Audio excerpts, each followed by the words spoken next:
नमस्कार, आप देख रहे हैं कालचक्र और मैं हूं आपके साथ अंजलि आनंद और मेरे साथ है प्रश्न कुंडली विशेषज्ञ पंडित सुरेश पांडे जी। बहुत बहुत स्वागत है पंडित जी आपका। क्या मंत्र से भी शक्तिशाली है यंत्र? यंत्र में ऐसा क्या है जो भाग्य जगाता है? क्यों जरूरी है घर में यंत्र का होना? जानने के लिए देखिए कालचक्र। तो जी हाँ, बहुत से लोग अपने घर या कार्य क्षेत्र में यंत्र स्थापित करते। क्या वाकई यंत्र में मंत्रों से ज्यादा शक्ति होती है जिससे हमारा जीवन बदल सकता है? क्या यंत्र किसी भी मुहूर्त में स्थापित कर सकते हैं? क्या यंत्र स्थापित करने की भी कोई विधि होती है? आज यंत्रों से जुड़े हर कंफ्यूजन और रहस्य से पर्दा हटाएंगे प्रश्न कुंडली विशेषज्ञ पंडित सुरेश पांडे जी। तो यंत्रों की संपूर्ण जानकारी के लिए बने रहिए कालचक्र के साथ। तो जी हाँ, आज हम यंत्रों के बारे में पंडित जी से जानेंगे। पंडित जी, सबसे पहले हमें यंत्र के बारे में बताएं और शास्त्रों में देखिए यंत्र का क्या महत्व है। मुझे लगता है हमारे दर्शकों को ये समझना बहुत जरूरी होगा। वहीं हमारे दर्शकों को आप ये भी बताएं कि कार्य क्षेत्र की बात करें, घर की बात करें, तो कैसी स्थिति में यंत्र को स्थापित करना चाहिए? देखो अंजलि, हमारे दर्शक सब पंडित हो गए हैं और सबके घरों में यंत्र है जी। सब यंत्र की महिमा जानते हैं। अच्छा, लेकिन ये बात दूसरी है, कुछ लोग हमारे साथ नए जुड़े होंगे, उनके लिए ये टॉपिक नया होगा। अच्छा। जो हमारे साथ पिछले 15-16 सालों से जुड़े हुए हैं सब जानते हैं महिमा। हमारे यहाँ शास्त्रों में लिखा हुआ है, यंत्र मंत्र मयम प्रोक्तम मंत्रात्मा दैव तैव ही देहात्म मनोर्यथा भेदो यंत्र देवता योस्तथा। अर्थात मन देवताओं के मन का कारक है, ठीक है, और यंत्र देवताओं का विग्रह है। यंत्र की पूजा किए बिना देवताओं की कृपा प्राप्त नहीं की जा सकती। यंत्र घर में स्थापित करने से एकाग्रता में वृद्धि होती है, मन शांत रहता है और बुरी शक्तियों से परिवार की रक्षा होती है। अब यंत्र जो है, यंत्र माने तो आप समझ ही रहे हैं। यंत्र का मतलब है कि जैसे कोई यंत्र आप ले लीजिए जिससे कोई कार्य होता हो, उसका नाम है यंत्र। चाहे वो सिलाई की मशीन हो यंत्र है, और चाहे वो गाड़ी चल रही हो यंत्र है, चाहे वो ट्रेन चल रही हो यंत्र है, ये यंत्र है। और मंत्र जो है वो मन के साथ चलने वाला जो है वो मंत्र है। भगवान राम ने अपनी 5वीं भक्ति में, नवधा भक्ति में कहा है कि मंत्र जाप मम दृढ़ विश्वासा पंचम भगत सो वेद प्रकाशा। मंत्र जप तो बहुत बड़ी चीज है, और एक बात अगर आपको न मालूम हो तो ये मालूम कर लीजिए, मैं बड़ी अंदर की बात आपको बता रहा हूं। आपका चाहे जितने बार जन्म मरण हो, आप चाहे जितने बार अपने शरीर को छोड़ें और नवीन शरीर धारण करें, मन आपका वही रहेगा, मन नहीं बदलेगा। इसका प्रमाण ये है कि जड़ भरत जी हिरण्य योनि में आ गए, लेकिन उनको स्मरण अपने पूर्व जन्म का था। उन्होंने सूखे पत्ते खा करके प्रायश्चित किया। इस तरह से अगर मन हमारे पूर्व जन्म से हमारे साथ न हो तो हमें पूर्वाजन्म का अभ्यास कैसे होगा, पूर्वाजन्म का हमें ज्ञान कैसे होगा? इसीलिए गीता में तो भगवान कहते हैं कि शुचि नाम श्रीमताम गेहे योग भ्रष्टो भी जायते। योग भ्रष्ट जो है शुचि नाम श्रीमताम गेहे, बहुत ही पवित्र कुल में आकर के जन्म लेता है, तो उसको कैसे अपने पूर्व जन्म का सब कुछ स्मरण रहता है? वो मन के द्वारा। तो मन हमारा नहीं बदलता है। हाँ, मन को कहा गया है कि मन सारे गलत कार्य मन करवाता है। हत्या, लूट, डकैती, बलात्कार, चोरी, झूठ बोलना, व्यभिचार करना, सारा काम मन करवाता है। लेकिन ये मन तब तक करवाता है जब तक ये इंद्रियों के साथ, विषेंद्रियों के साथ जुड़ा रहता है। जब तक ये शब्द, स्पर्श, रस, रूप, गंध रूपी ये 5 इंद्रियों के साथ जुड़ा रहता है, तब तक ये दुर्वासना युक्त होता है और काम, क्रोध, मोह, लोभ के साथ होता है।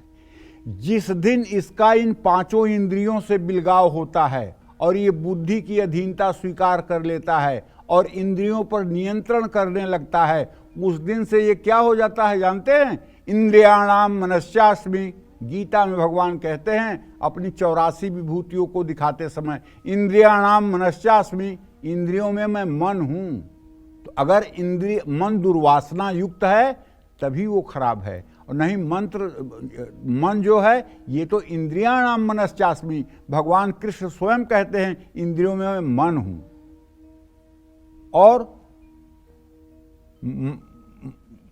मन एवं मनुष्याणाम कारण बंध मोक्षयो, मन ही मनुष्य के बंधन और मोक्ष का कारण है।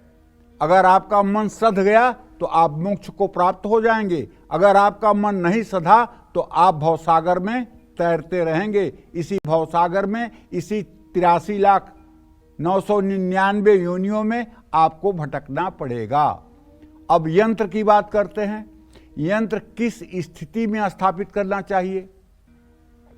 अच्छे कर्म करने के बाद भी अगर अशुभ फल मिल रहा है, भाग्य साथ नहीं दे रहा है, बुरा समय बार बार आ रहा है, तो ऐसे लोगों को अपने घर या कार्य क्षेत्र में यंत्र की स्थापना जरूर करनी चाहिए। देखिए, कुछ लोग एक बात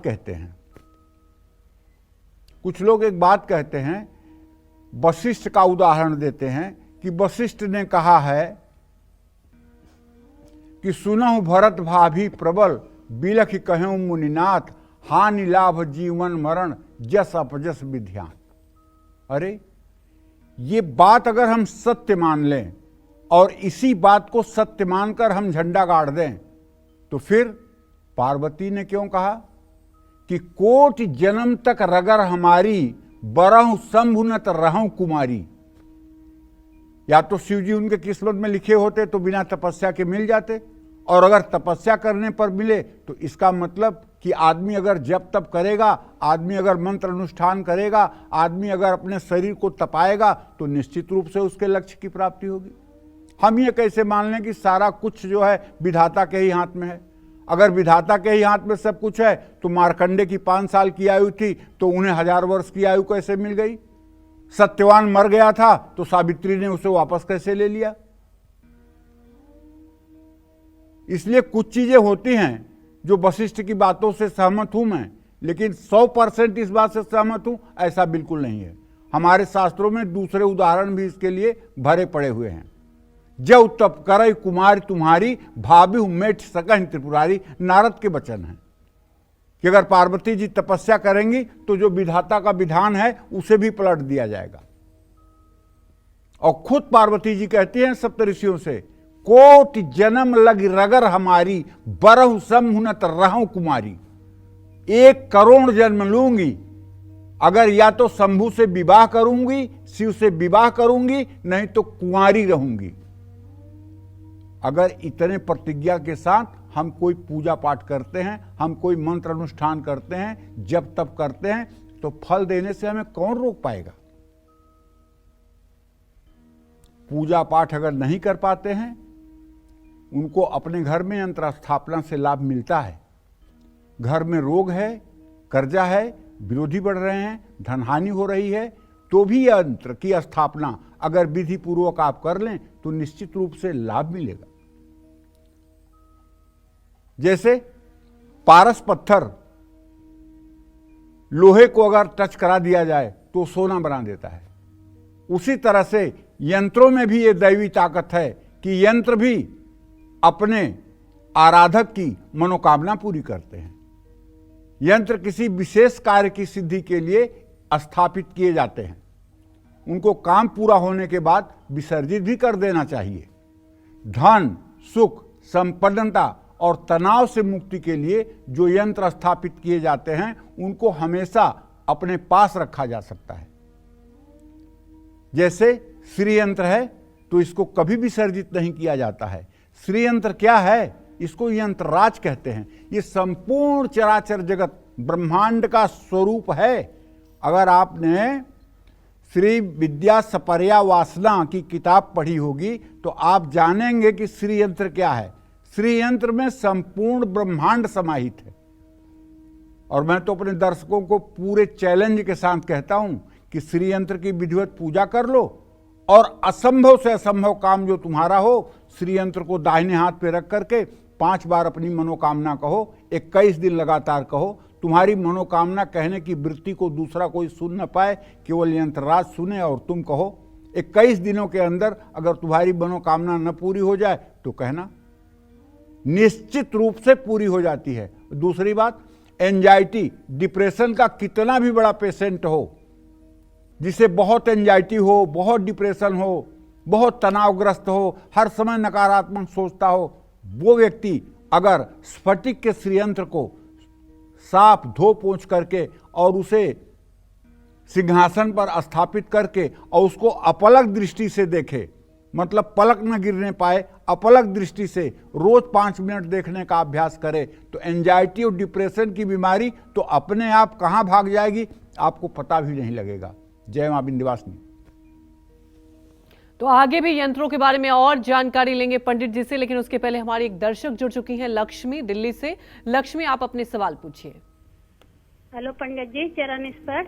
सदा सुखी रहो बेटा। पंडित जी, मैं अपने पति के भविष्य के बारे में जानना चाहती हूँ और मैं अपनी बेटी के भविष्य के बारे में जानना चाहती हूँ। मेरे पति की जन्म तिथि है 1/3/1974, चमनलाल नाम है उनका, और मेरी बेटी का नाम है कृतिका कश्यप। उनकी डेट ऑफ बर्थ है 3/11/12।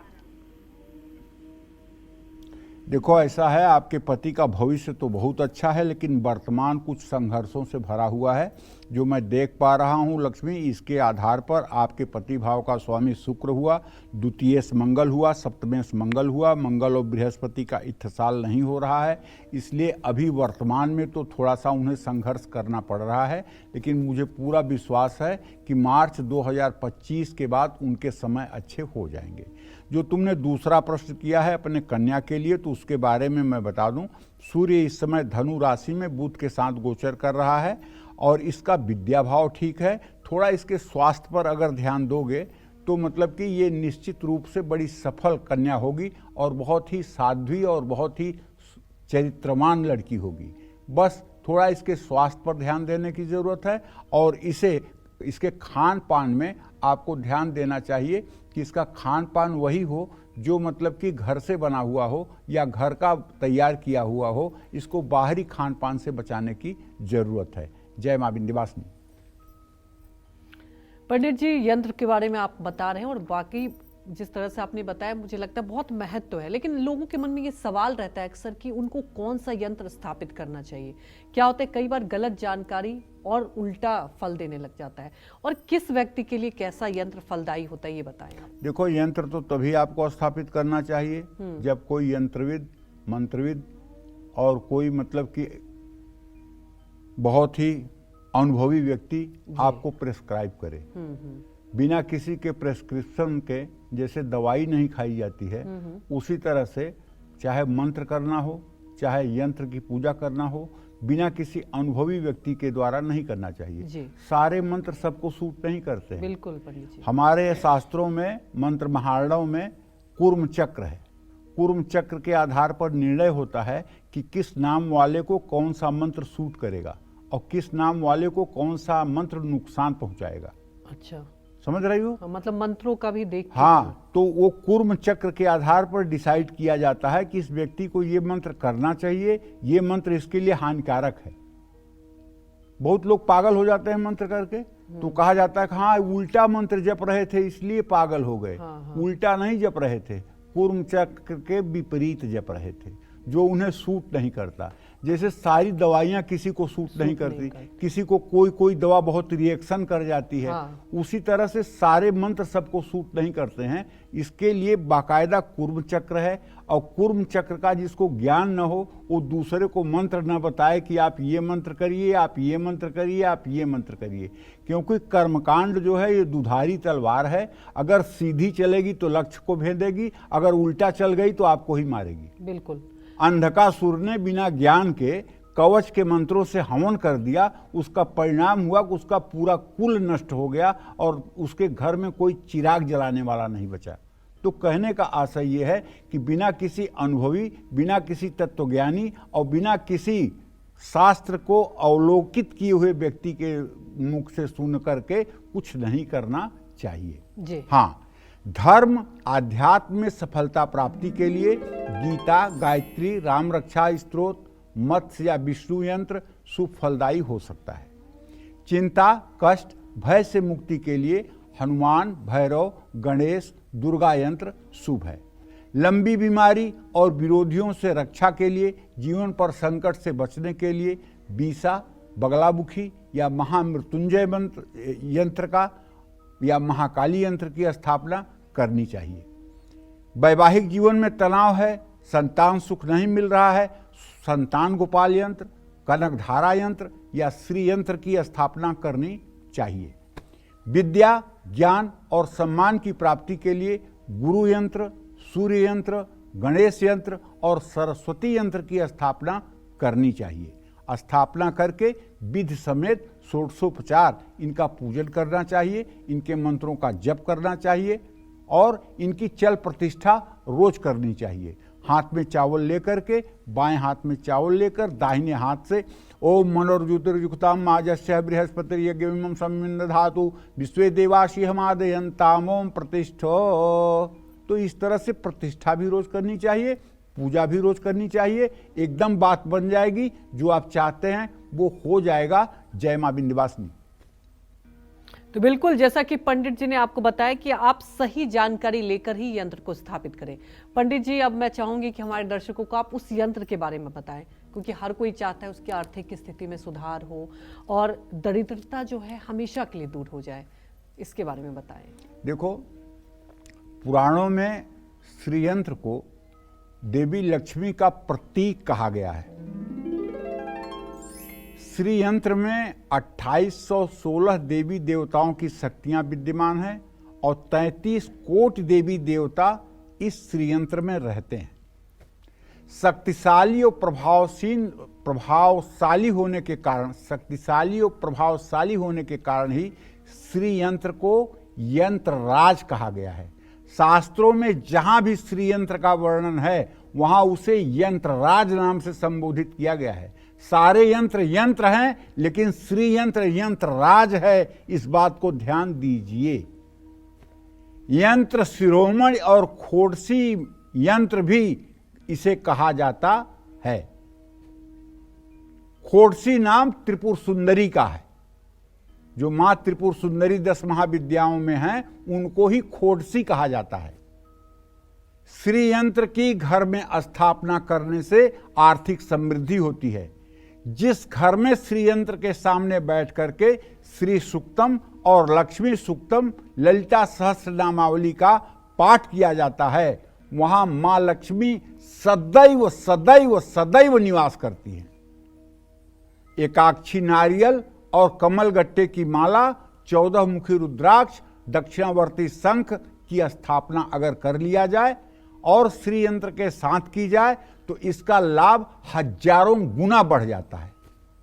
श्री यंत्र को दीपावली पर, शिवरात्रि पर, अक्षय तृतीया के दिन, धनतेरस के दिन स्थापित किया जा सकता है। अगर इन तिथियों में नहीं स्थापित कर सकते हैं तो नवरात्र की प्रतिपदा को भी आप ये श्री यंत्र अपने पूजा स्थान में स्थापित कर सकते हैं। इसका भी संपूर्ण फल आपको प्राप्त होगा। जय मां विंध्यवासिनी।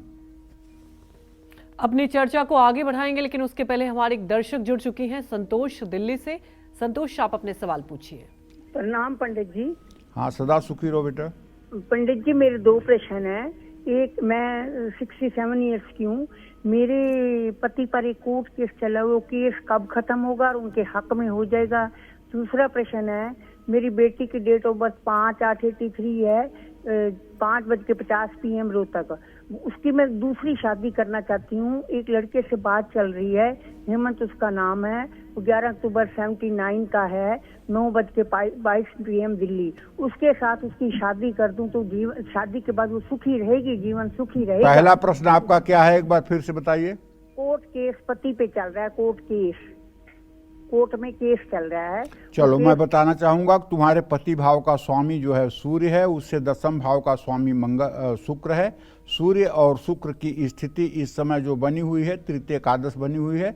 चिंता की कोई बात नहीं है। अति शीघ्र आपके पति को न्यायालय संबंधी विवाद में सफलता मिलेगी और ससम्मान उनको इज्जत मिलेगी। जहां तक आपने अपने पुत्री के द्वितीय विवाह के बारे में सोचा है तो लक्ष्मी, इसके बारे में मैं आपको बताना चाहूँगा कि सूर्य और शनि की स्थिति तृतीय एकादश है। झटपट विवाह कर दो, उसका दाम्पत्य जीवन मंगलमय रहेगा। लेकिन उससे एक बात कह दो, बात कहना यह है उससे कि वो हर सोमवार का व्रत करे। अगर वो चाहती है कि उसका वैवाहिक जीवन अच्छा रहे और उसका परिवार भी बढ़े और वो सुख और सम्मान के साथ जीवन जिए, तो उसको कहो कि आजीवन जब तक निर्वाह हो सके तब तक वो सोमवार का व्रत करे, नर्मदेश्वर शिवलिंग या पारे का शिवलिंग अपने घर में स्थापित करे और नित्य प्रातःकाल उठ करके स्नान सूर्य को अर्घ्य देने के बाद शिवलिंग की विधि पूर्वक पूजा करे, भगवान शिव की आराधना करे, नमः शिवाय का जप करे और भगवान शिव में अपनी संपूर्ण बुद्धि जो है लगाने की कोशिश करे। इससे उसका आने वाला समय भी अच्छा रहेगा और वर्तमान भी अच्छा रहेगा, इसमें कोई संदेह नहीं है। जय मां विंध्यवासिनी। जी हाँ, अगर आपके ऊपर कर्ज है, आपका जीवन गरीबी में बीत रहा है, परिवार में कलेश और सुख शांति का अभाव हो रहा है, तो ऐसे में आपको कब और किस यंत्र की स्थापना करनी चाहिए, आइए ये भी जानते हैं पंडित जी से। बताएं पंडित जी। देखिए,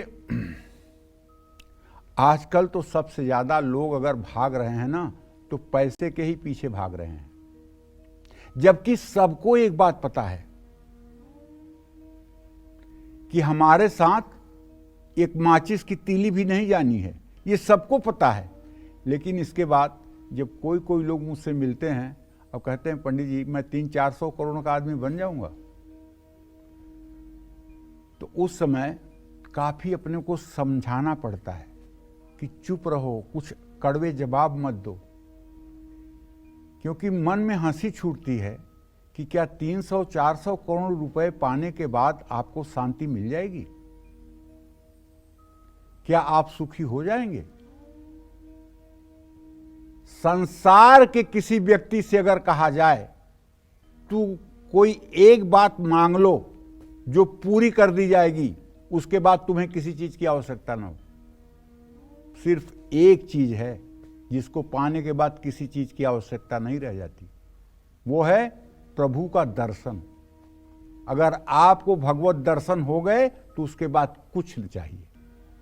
केवट ने साफ साफ कहा है प्रभु श्री राम से, अब न कुछ चाहिए नाथ, अब कुछ नहीं चाहिए।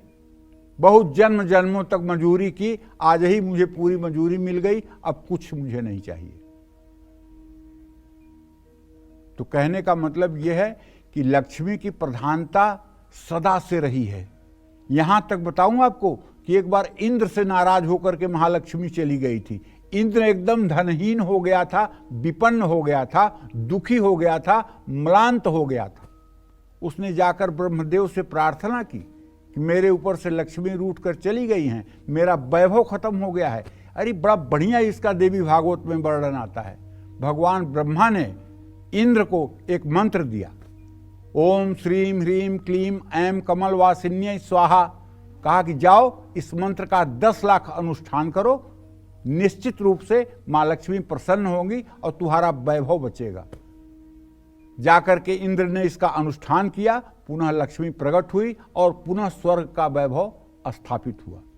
तो लक्ष्मी के जाने पर अगर इंद्र भिखारी हो सकता है तो हम तो साधारण मनुष्य हैं। लक्ष्मी के न रहने पर कितना अपमान होता है, इसकी कल्पना तो वही कर सकता है जिसके ऊपर लक्ष्मी की कृपा नहीं होगी। तुलसीदास जी भी लिखते हैं कि नहीं दरिद्र सम दुख जग माही, संत मिलन सम सुख कछु नाही। भले उन्होंने धन को बड़ा महत्व नहीं दिया, संत मिलन को सबसे बड़ा महत्व दिया, लेकिन दरिद्रता को सबसे बड़ा दुख बताया उन्होंने।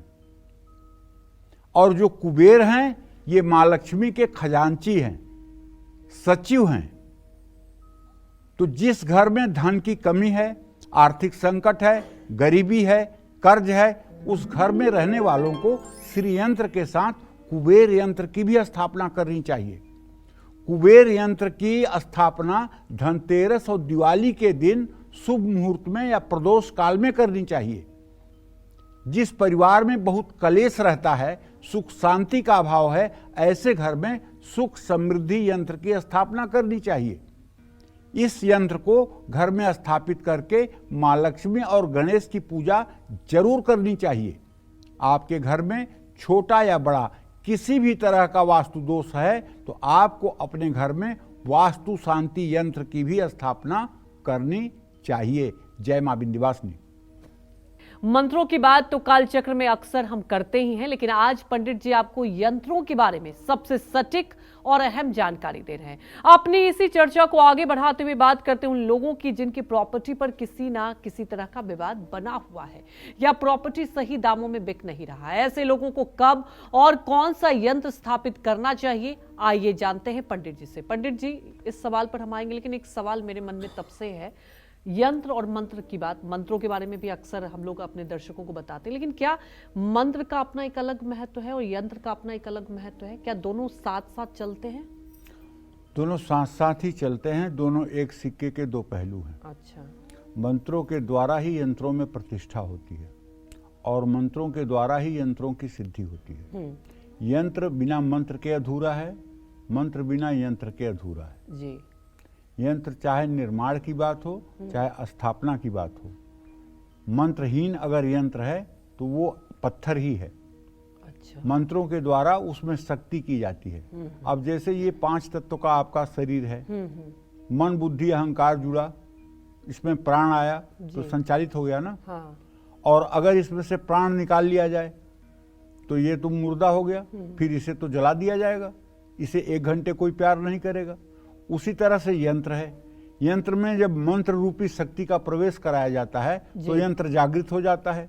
जिस तरह से आप जागृत होकर के अपने अच्छे बुरे के बारे में सोच सकते हैं और किसी के मन के अनुकूल आचरण कर सकते हैं, उसी तरह से यंत्र कार्य रूप में परिवर्तित हो जाता है। अगर यंत्र में मंत्र का प्रवेश न कराया जाए और सिर्फ यंत्र यंत्र है तो फिर उसका तो कोई मतलब ही नहीं है, कोई विधान ही नहीं है। जैसे ये शरीर भी तो एक यंत्र है ना। जी जी। 9 दरवाजे वाला एक मतलब कि जो है ये नगर है ना, इसमें रहने वाला जीवात्मा जो है वही तो किराएदार है। और वो जब निकल जाएगा तो इस 9 दरवाजे वाले शहर को जला दिया जाएगा। तो कहने का मतलब यह है कि जब तक मंत्र का प्रवेश यंत्र में नहीं होगा तब तक यंत्र की सार्थकता ही नहीं है। जी जी। इसीलिए हम अपने दर्शकों से कहते हैं कि भैया, अगर आप गरीबी से त्रस्त आ चुके हैं, अगर दरिद्रता ने जीना मुहाल कर दिया है या लालच बस आप कर्ज में डूब गए हैं, ये इसलिए कह रहा हूं कि कुछ लोगों को सट्टा खेलने की, जुआ खेलने की आदत होती है। माने रातों रात करोड़पति अरबपति बनने की आदत होती है, जिसका परिणाम होता है इतने ज्यादा कर्ज में डूब जाते हैं कि आत्महत्या करने की स्थिति पर आ जाते हैं। तो अवलव नसानी अबना न सही हूं, आज तक आपने जो किया किया, अब से कसम खा के प्रतिज्ञा कर लीजिए भगवान के सामने कि हम सट्टा जुआ नहीं करेंगे, हम व्यभिचार नहीं करेंगे, हम मदिरा मांस का प्रयोग नहीं करेंगे, हम सदाचार पूर्वक जीवन जिएंगे, हम भगवान का स्मरण करेंगे, भगवान का चिंतन करेंगे और प्रभु को समर्पित करके हर कार्य करेंगे। अगर ऐसी आपके मन की कामना बन जाए और आप उपासना करना शुरू करें तो निश्चित रूप से आपके जितने भी दुख हैं उनका समाधान थोड़ा समय जरूर लगेगा, लेकिन प्रभु कर देंगे, इसमें कोई दो राय नहीं। अगर किसी जमीन पर विवाद है, संपत्ति मनचाहे दामों में बिक नहीं रही है या आपके मकान को लेकर विवाद चल रहा है, तो उस मकान में मारुति यंत्र, ये हनुमान जी का यंत्र है, उसकी स्थापना करनी चाहिए। इस यंत्र से संपत्ति से जुड़े विवाद खत्म होते हैं। और मारुति यंत्र की स्थापना करके अगर लांगूल स्तोत्र का 1100 पाठ किया जाए तो चाहे जैसा प्रॉपर्टी विवाद हो उसे हल होने में 6 महीने से ज़्यादा का समय नहीं लगता है। लेकिन लांगूल स्तोत्र जो है बहुत ही कठिन और असाध्य है। 90% मैं ब्राह्मणों को जानता हूं जो कर्मकांड करते हैं वो लांगूल स्तोत्र नहीं पढ़ पाएंगे।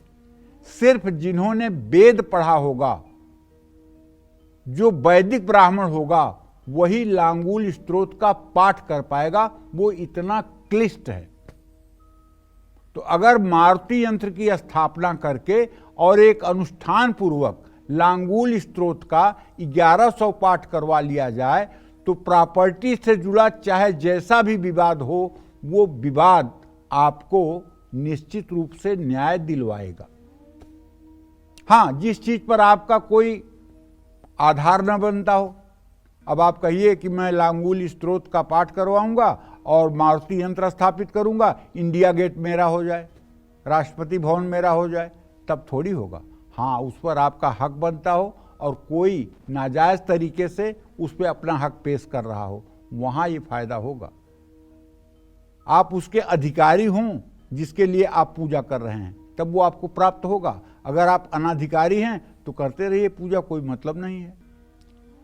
अगर प्रॉपर्टी पर कानूनी विवाद खत्म करना चाहते हैं तो हनुमान यंत्र, मारुति यंत्र मंगलवार या हनुमान जयंती के दिन स्थापित कर लीजिए और उसके बाद लांगुल स्त्रोत का 1100 पाठ वैदिक ब्राह्मणों से करवा लीजिए, चमत्कार देखिए। और सौभाग्य की प्राप्ति के लिए महालक्ष्मी यंत्र की स्थापना करिए।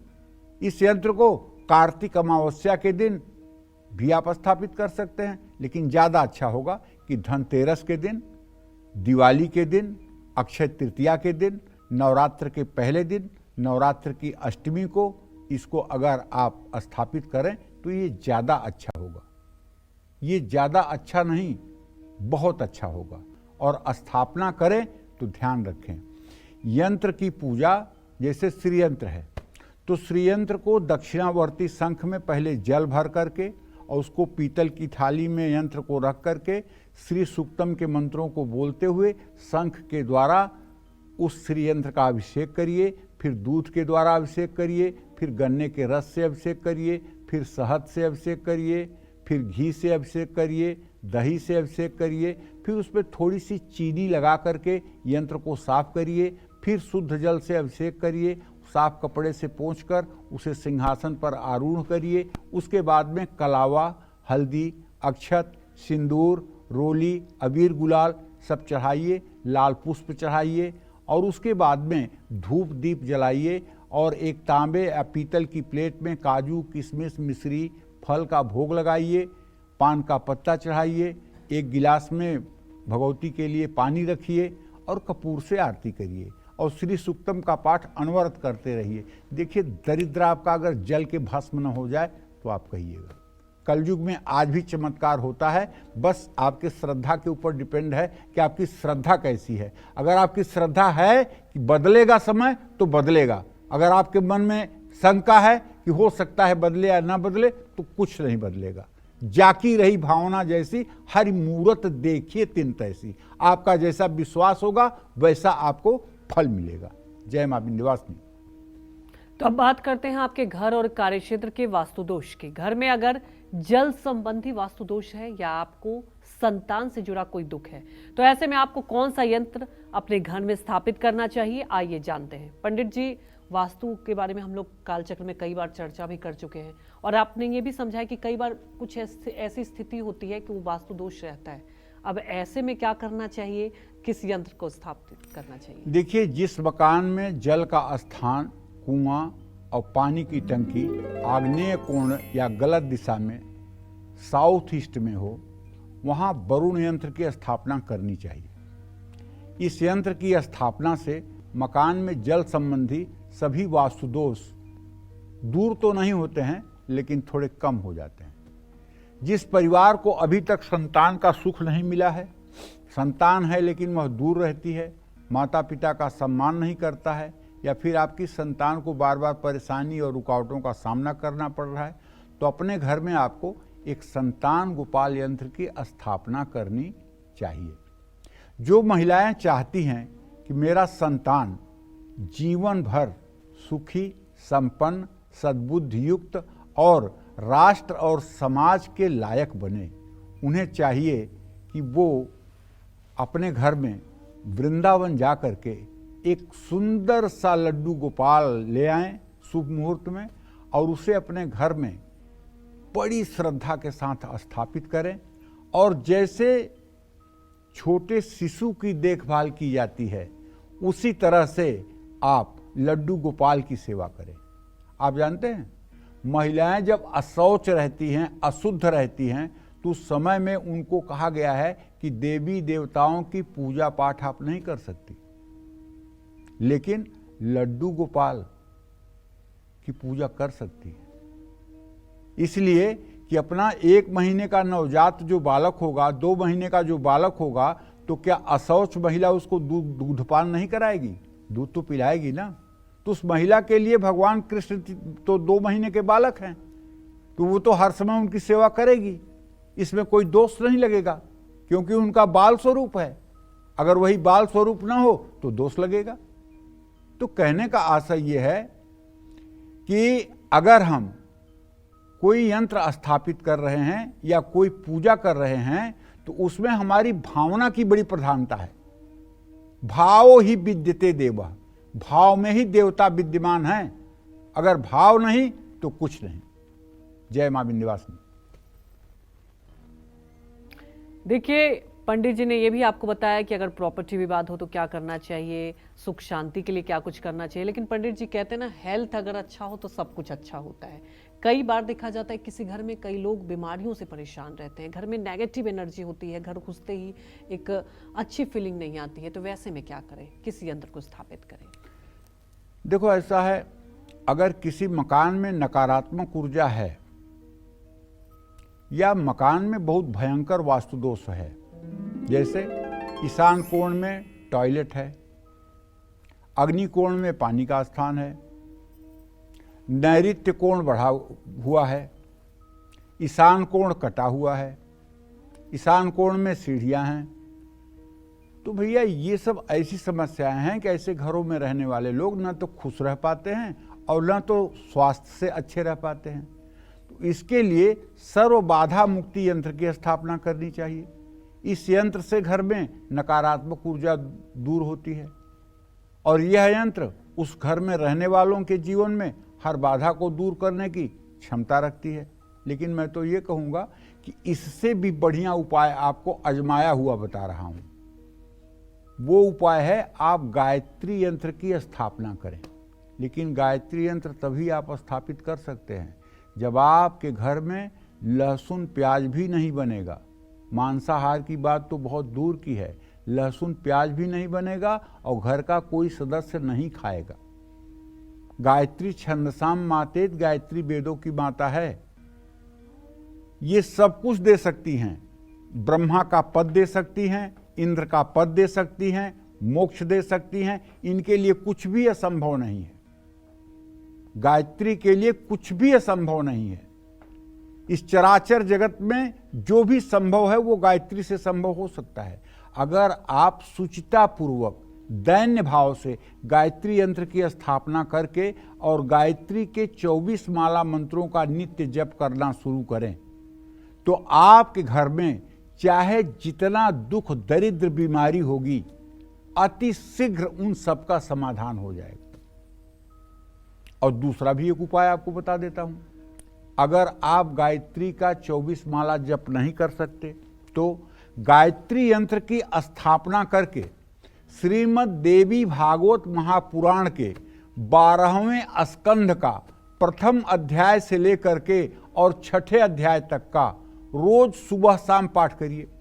आपके घर में चाहे जितना पितर दोष होगा, चाहे भूत प्रेत का जितना बड़ा दोष होगा, चाहे जितना आपके घर पर तंत्र मंत्र हुआ होगा, चाहे जितना आपके घर में किसी प्रकार का कोई दोष होगा, 6 महीने के अंदर सब जल करके राख हो जाएंगे। लेकिन ध्यान रखें, जो पाठ करे वो सुबह शाम पाठ करे और उसको कभी किसी के श्राद्ध के कर्मों में जाकर के भोजन नहीं करना चाहिए। उसे बाहरी खान पान से बचना चाहिए। उसे अपना आचार विचार पवित्र रखना चाहिए और उसे माँ गायत्री के प्रति हर समय मन में अपने एक पूरा विश्वास और पूरी आस्था रखनी चाहिए। अगर ये उपाय हो गया तो निसंदेह मानिए कि कठिन से कठिन, बुरी से बुरी स्थिति अगर होगी, जिन घरों में हर साल अकाल मृत्यु हो रही है और आप कुछ नहीं कर पा रहे हैं, हतप्रभ हैं, मैं उस घर के लिए भी कहता हूं कि आप अपने घर में गायत्री यंत्र की स्थापना करके शुभ मुहूर्त में और श्रीमद् देवी भागवत महापुराण के 12वें स्कंध का पहले अध्याय से 6ठे अध्याय का श्रद्धापूर्वक पाठ शुरू कर दीजिए और आप देख लीजिए परिणाम। अगर आपके घर में अनायास एक चींटी भी मर जाए तो आप कहिएगा, ये गायत्री माता की महत्ता है। गायत्री मंत्र का जो प्रयोग है, जो प्रयोग विधि है, उसे मैं आपको बता रहा हूं, लेकिन गायत्री मंत्र को जपने के लिए आपकी शुचिता और पवित्रता बहुत अनिवार्य है। आपका खान पान, आपका रहन सहन, आपकी सोच बहुत जरूरी है। गायत्री तामसी भाव से नहीं की जाने वाली साधना है, ये सिर्फ सतोगुणी लोगों के लिए ये साधना है। इसलिए जो लोग रजोगुण और तमोगुण में प्रवृत्त हैं उनके लिए ये साधना विष के समान होगी। ये बात भी समझने की है। किसी भी तरह की बाधा को दूर करने के लिए घर में आप गणेश यंत्र की स्थापना कर सकते हैं। घर में रहने वाले अगर रोगों से परेशान हैं, दवाइयाँ बीमारी पर असर नहीं कर रही हैं, तो घर में भगवान शिव का महामृत्युंजय यंत्र स्थापित कर लीजिए और महामृत्युंजय मंत्र का 10 माला रोज जप कीजिए।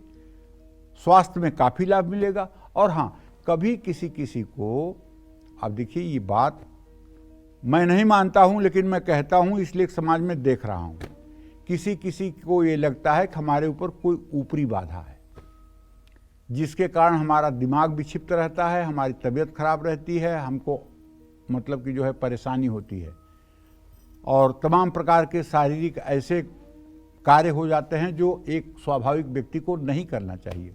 उन सब लोगों को बताना चाहूँगा, हमारे यहाँ एक तंत्र की बहुत बढ़िया पुस्तक है श्री नेत्र,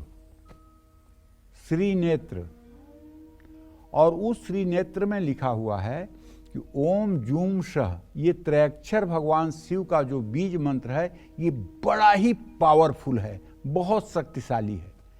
जिसको भी इस तरह की परेशानी है, भूत प्रेतादि का दोष है, जिसे मतलब कि भूत प्रेत कान में बात करते हैं, सुनाई देता है, जिसके साथ भूत प्रेतों द्वारा अप्राकृतिक कर्म किए जाते हैं, उन सभी को चाहिए कि स्नान करके पूरब दिशा में मुंह करके शिवालय में हो सके तो जाकर, नहीं तो घर में ही भगवान श्री महादेव का एक शिवलिंग स्थापित करके ओम को मन में सोचते हुए श्वास को नाभि तक ले जाएं और जूम सह को सोचते हुए श्वास को बाहर निकालें।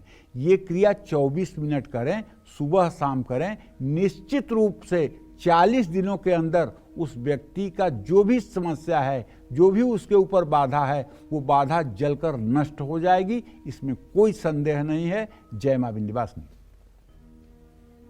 बिजनेस से घाटा और मनमुटाव दूर करने के लिए और बच्चों को पढ़ाई संबंधी समस्या से बाहर निकालने के लिए आपको कौन सा यंत्र स्थापित करना चाहिए, आइए जानते हैं, बताएं पंडित जी। देखिए, जिस घर में बच्चों का पढ़ाई में मन नहीं लगता है, एकाग्रता की कमी है, मेहनत करने के बाद भी उच्च शिक्षा में रुकावट और परेशानियों का सामना करना पड़ रहा है, तो उस घर में माँ सरस्वती का यंत्र जरूर स्थापित करना चाहिए। सरस्वती यंत्र को स्थापित करने का सबसे श्रेष्ठ दिन बसंत पंचमी है। गुरुवार के दिन भी इसे स्थापित किया जा सकता है। कारोबार में नुकसान को दूर करने के लिए या कारोबार में साझेदार से मनमुटाव मिटाने के लिए अपने घर या कार्य क्षेत्र में व्यापार वृद्धि यंत्र की स्थापना करनी चाहिए। ये यंत्र आपको कारोबार को शत्रुओं से भी बचाएगा और व्यापार वृद्धि यंत्र शुभ मुहूर्त देख करके स्थापित किया जाना चाहिए। शुक्ल पक्ष में रविवार के दिन इस यंत्र की स्थापना करना बहुत शुभकारी माना गया है। जय मां विंध्यवासिनी। तो देखिए, मनचाही शादी के लिए, सुखी वैवाहिक जीवन के लिए और बड़े से बड़े विरोधी को हराने के लिए आपको घर में कौन सा यंत्र स्थापित करना चाहिए, ये भी जान लेते हैं पंडित जी से। बताएं पंडित जी। देखिए, ऐसा है, किसी भी तरह के काले जादू से बचने के लिए अपने घर में आपको प्रत्यंगिरा यंत्र जरूर स्थापित करना चाहिए। ये भाई प्रत्यंगिरा कौन है? प्रत्यंगिरा महाकाली हैं और दूसरा कोई नहीं है। महाकाली के ही यंत्र को प्रत्यंगिरा यंत्र कहते हैं। और ये पूजा कोई साधारण पूजा नहीं है। इसके लिए बहुत शुचिता, पवित्रता चाहिए, इसके लिए बहुत सावधानी चाहिए। ये प्रोग्राम है, प्रोग्राम के अंदर मैं कह दे रहा हूं, लेकिन प्रत्यंगिरा यंत्र स्थापित करना और प्रत्यंगिरा के मंत्रों का जप करना पूरी सावधानी पर निर्भर करता है। अनायास अकारण केवल सुन करके अगर आप इस काम को कर लेंगे और उसके सही नियमों का पालन नहीं करेंगे तो फायदा की जगह नुकसान भी हो सकता है। ओम ऐं ह्रीं श्रीं प्रत्यंगिरे माम रक्ष रक्ष मम शत्रुन भंजय भंजय फे हुं फट स्वाहा, ये प्रत्यंगिरा का मंत्र है। और प्रत्यंगिरा भी दो प्रकार की होती हैं, एक तो प्रत्यंगिरा और एक विपरीत प्रत्यंगिरा। विपरीत प्रत्यंगिरा जो होती है और कठिन होती है, उसका मंत्र तो हम आपको टीवी पर बता भी नहीं सकते हैं, क्योंकि शास्त्र में वर्जित है कि उसका मंत्र जो है या तो अपने शिष्य को देना चाहिए या किसी अधिकारी व्यक्ति को देना चाहिए। उस मंत्र को सार्वजनिक नहीं करना चाहिए। नवग्रहों की कृपा प्राप्त करने के लिए अपने घर में नवग्रह की स्थापना करें। अच्छी शिक्षा के लिए हयग्रीव यंत्र भी घर में स्थापित कर सकते हैं। बड़े से बड़े विरोधी को परास्त करने के लिए अपने घर में बगलामुखी यंत्र की स्थापना कर सकते हैं। अब देखिए, बगलामुखी भी ब्रह्मास्त्र विद्या है। बगलामुखी का मारा कोई जिंदा नहीं रह सकता और बगलामुखी का बचाया कोई मर नहीं सकता। बगलामुखी यंत्र कुछ लोग गले में भी धारण कर सकते हैं, लेकिन क्या उनके कुर्म चक्र के आधार पर बगलामुखी मंत्र उनके लिए शुभदायी है? अगर हाँ, तो बगलामुखी यंत्र सोने पर बनवा करके कुर्म पीठ पर सोने के चैन में या पीले धागे में अगर गले में धारण कर लिया जाए तो ऐसा आदमी जहां खड़ा होगा वहीं सूरज की तरह वो तपेगा और उसके सामने पूरी दुनिया नतमस्तक हो जाएगी। और अगर बगलामुखी के मंत्रों का नित्य अनुष्ठान करेगा तो कुछ पूछना ही नहीं है। लेकिन बगलामुखी की साधना करने के पहले ध्यान रखिएगा, 1100 बार कवच का पाठ होना चाहिए। उसके बाद बगलामुखी मंत्र पर हाथ रखिएगा, वरना दिमाग की स्थिति सटक जाएगी। मैंने कम से कम 10-20 पंडितों को जाना है जिन्होंने जबरदस्ती किया कि नहीं गुरुजी मुझे भी बगलामुखी मंत्र में शामिल कर लीजिए, और शामिल हो गए। 4 घंटे बाद कह रहे हैं गुरुजी मुझे पायल की आवाज़ छम छम सुनाई दे रही है, मुझे ढोल नगाड़े की आवाज़ सुनाई दे रही है, मुझे ये हो रहा है, मुझे वो हो रहा है।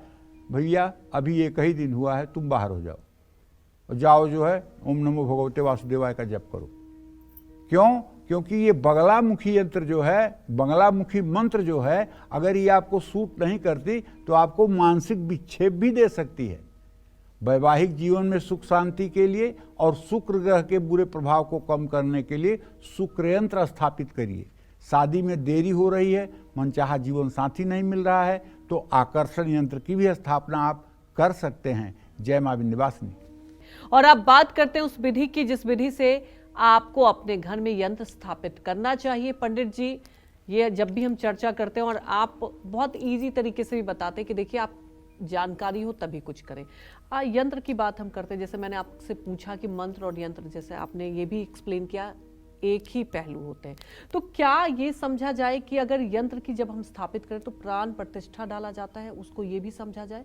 क्या बिना प्राण प्रतिष्ठा के यंत्र की स्थापना कैसे होगी जी? अब ये प्रतिष्ठा 2 प्रकार की होती है। हाँ। एक चल प्रतिष्ठा, एक अचल प्रतिष्ठा। चल प्रतिष्ठा उसको कहते हैं जिसको आप हटा सकते हैं यहाँ वहाँ। हाँ, अचल प्रतिष्ठा उसको कहते हैं जो एक जगह फिक्स हो गया तो फिक्स हो गया, उसको आप इंच भर हिला नहीं सकते, सेंटीमीटर भर हिला नहीं सकते। ठीक है ना? जी जी।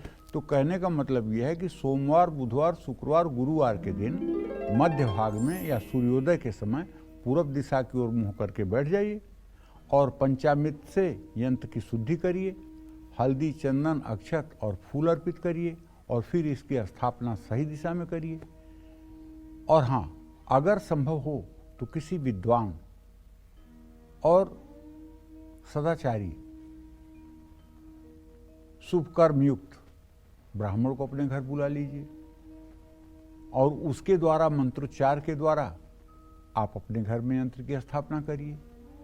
दशहरा, नवरात्रि, शिवरात्रि या अबूझ मुहूर्त में भी यंत्र स्थापित कर सकते हैं। देखिए, एक बात तो जान लीजिए कि सीखने में कोई बुराई नहीं होती है। आपको कुछ नहीं आता, इसमें क्या बुराई है, लेकिन आप सीखे ना, इसमें बुराई है। अगर आप पूजा पाठ में रुचि है आपकी और आप पूजा पाठ करके पूजा पाठ के चमत्कार को देखना चाहते हैं। भक्त देखिए 4 प्रकार के होते हैं, अर्थार्थ, जिज्ञासु, आर्तास, ज्ञानी। एक भक्त तो होता है जिसे पैसा चाहिए, पैसा चाहिए, पैसा चाहिए, और एक भक्त वो होता है जो ये देखता है कि अच्छा देखो इन यंत्रों में कोई शक्ति है, वो पूजा करता है मन लगा करके, यंत्रों के तेज को, यंत्रों के महत्व को समझने के लिए। और एक होता है आर्त भक्त, जिसको अब कोई रास्ता नहीं दिखाई दे रहा है, बस भगवान तेरी शरण है, आर्त होता है। और एक होता है ज्ञानी, जिसे कुछ मिले या ना मिले, लेकिन वो ज्ञानी है, उसे पता है कि इसका लाभ मिलेगा। तो जिस भी भाव से यंत्र को आप पूज रहे हैं, यंत्र को अपने घर या कार्य क्षेत्र में, स्थान में स्थापित करिए, और जहाँ से यंत्र के हर रोज दर्शन हो सकें और वो शुद्ध भी रहे, ऐसे जगह उसकी स्थापना करें। लेकिन जैसे आए दिन मुझे सुनने को मिलता है कि श्री यंत्र घर में स्फटिक का है, पूजा करते समय हाथ से छूट गया, टूट गया, तो टूटे हुए श्री यंत्र की पूजा फिर नहीं की जाती है, उसको लाल कपड़े में लपेटकर किसी पवित्र नदी में प्रवाहित ही करना चाहिए। यंत्र का टूटना, खोना या चोरी होना ये बहुत बड़ा अपशकुन है। तुरंत उसकी जगह पर दूसरे यंत्र की स्थापना करनी चाहिए और उसकी शुद्धि करके उसको फिर से स्थापित करना चाहिए। अगर यंत्र टूट रहा है या यंत्र कोई चुरा ले गया, ये बहुत बड़ा मतलब कि अशुभ है। इसके लिए तत्काल आपको दूसरे यंत्र की व्यवस्था करनी चाहिए। जय मां विंध्यवासिनी। चलिए, अपने इस खास सेगमेंट की शुरुआत करते हुए बात करते हैं यंत्रों से जुड़ी उस जानकारी की जिसमें अक्सर लोग कंफ्यूज हो जाते हैं। पंडित जी, क्या यंत्रों को धारण करना सही है? कहीं ये कोई अशुभ फल तो नहीं देते? इसके बारे में हमें बताएंगे। पंडित जी, आप लगातार ये कहते हैं कि देखिए जानकारी का जब अभाव हो, आपने मंत्रों के बारे में बताया कि कितना गलत प्रभाव होता है, तो कंफ्यूजन रहता है कई लोगों को, और खासतौर पर सोशल मीडिया का टाइम है तो और ज्यादा लोग कंफ्यूज हो जाते हैं। हमारे दर्शकों को आप एक्सप्लेन करें। देखिए, पहली बात तो मैं अपने सभी दर्शकों से हाथ जोड़ के कहना चाहूँगा कि यंत्रों को लॉकेट के रूप में गले में धारण करने की परंपरा तो है, लेकिन आपको कौन सा यंत्र सूट करता है ये इस बात पे डिपेंड करता है कि कोई अनुभवी व्यक्ति ही आपको बताएगा कि आपको कौन सा यंत्र धारण करना चाहिए। नवग्रह का जो यंत्र है, इसे आप गले में धारण कर सकते हैं। सूर्य, गुरु और बुध के यंत्र को सोने में बनवाइए, चंद्रमा के यंत्र को चांदी में बनवाइए, राहु, केतु, मंगल के यंत्र को तांबे में बनवाइए, शनि के यंत्र को स्टील में बनवाकर धारण कर सकते हैं। जो लोग यंत्र घर में स्थापित करना चाहते हैं, वो इसके लिए एक शुद्ध स्थान का चयन करें, और वो शुद्ध स्थान आपके पूजा स्थान के अलावा कोई नहीं होगा। आपके घर का जो पूजा स्थान ईशान कोण है, पूर्व उत्तर का कोना है, सबसे पवित्र स्थान वही है आपके घर का। और ईशान कोण में यदि आप कोई भी सांसारिक कर्म करेंगे तो आपको दुख भोगने से कोई रोक नहीं सकता है। ईशान कोण में सिर्फ और सिर्फ देवाराधन होनी चाहिए, सिर्फ और सिर्फ देवताओं की आराधना होनी चाहिए, सिर्फ और सिर्फ पूजा पाठ होना चाहिए। वहां न तो अलमारी रखिए, ना वहाँ श्रृंगार के लिए अपना कोई ड्रेसिंग टेबल रखिए, ना उस कमरे में कोई आप गृहस्थी से जुड़ा कार्य करिए। उस कमरे को नीट क्लीन करिए, और उस कमरे में 2 छत्ती मत बनाइए, सामान स्टोर मत करिए।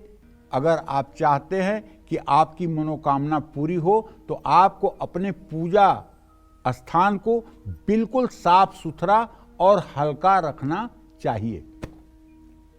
यंत्र खरीदने की क्षमता नहीं है तो एक भोजपत्र पर आप मनचाहा यंत्र बनाकर ताबीज की तरह उसे आप चांदी या सोने में धारण कर सकते हैं। घर में स्थापित भी किया जा सकता है। आपको बताऊं कि एक बीसा यंत्र होता है, धनदायक बीसा यंत्र। उसको अगर भोजपत्र पर शुभ मुहूर्त में लिख करके और धारण कर लिया जाए तो आदमी की किस्मत रातों रात बदल जाती है। जय मां विंध्यवासिनी। तो पंडित जी, आज हमारे दर्शकों को आपने इतनी महत्वपूर्ण जानकारी दी, आपका बहुत बहुत धन्यवाद। धन्यवाद। उम्मीद करते हैं आपको हमारा विषय बहुत पसंद आया होगा। कल फिर मिलेंगे एक नए विषय और आपकी परेशानियों को दूर करने के लिए ढेरों उपाय लेकर आएंगे हम पंडित सुरेश पांडे जी के साथ। तब तक कालचक्र की पूरी टीम को आप अनुमति दीजिए और देश दुनिया की खबरों को देखते रहने के लिए आप देखते रहिए News 24। नमस्कार।